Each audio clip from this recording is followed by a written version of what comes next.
Hello students, good morning. Today we are going to study the essay of friendship written by Francis Bacon.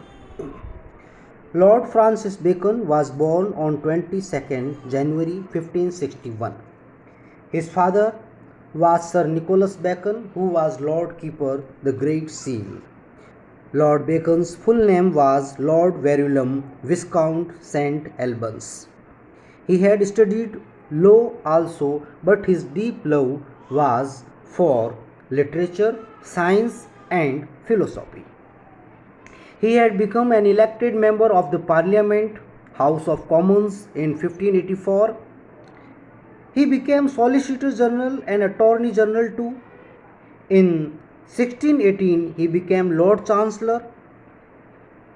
This essay was his important work in creation. As Alexander Pope once called him the wisest, brightest, meanest of mankind. This essay was written on the request of his friend Toby Matthew. It was published in Lord Bacon's first collection of essays in 1597. It is perhaps the longest in the essays written by Lord Bacon.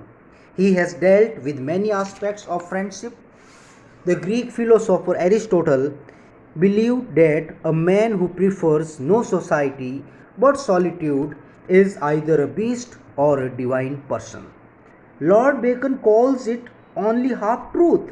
A person who loves isolation has a beastly nature, rarely of godliness. Epimenides, Numa, Empedocles, and Apollonius, all these persons, great personalities, claimed a spiritually exalted life in isolation, but a man without a friend is a lonely figure. About friendship, Bacon has a utilitarian view. He says that there are many uses of it. A man can speak freely with a friend, reveal his heart before him, and get emotional relief and ease. Frustration, tension, and depression get ventilated in this way. Friendship has been considered important even by the high royal persons. Sulla, the name of king, he became friend of Pompey and he raised him to the higher level. Julius Caesar befriended with Decimus. Brutus Augustus became friends with Agrippa.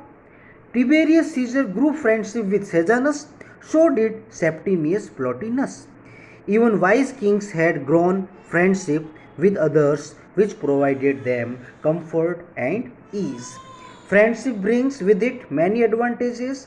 True friends share the joys and sorrows. The joys are heightened and the sorrows are lightened when these are shared with true friends.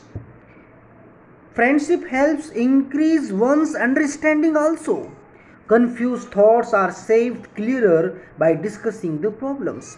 One's wit is sharpened and confidence is boosted. A true friend offers same advice in each and every condition. Prejudices are elevated by consulting with a friend.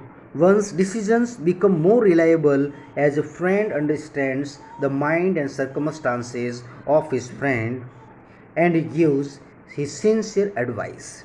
A friend can be trusted to do certain important things on one's behalf, thus, a true and sincere friend can help accomplish certain requirements for his friend suitably.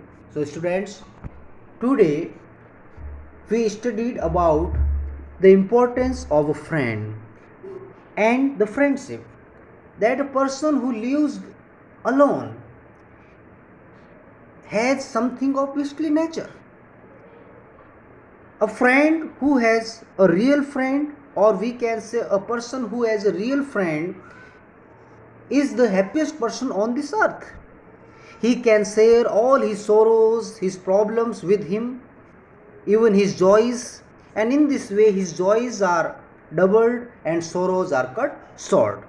So students, friendship plays very important role in molding the shape and the personality of a person. So I wind up this class here.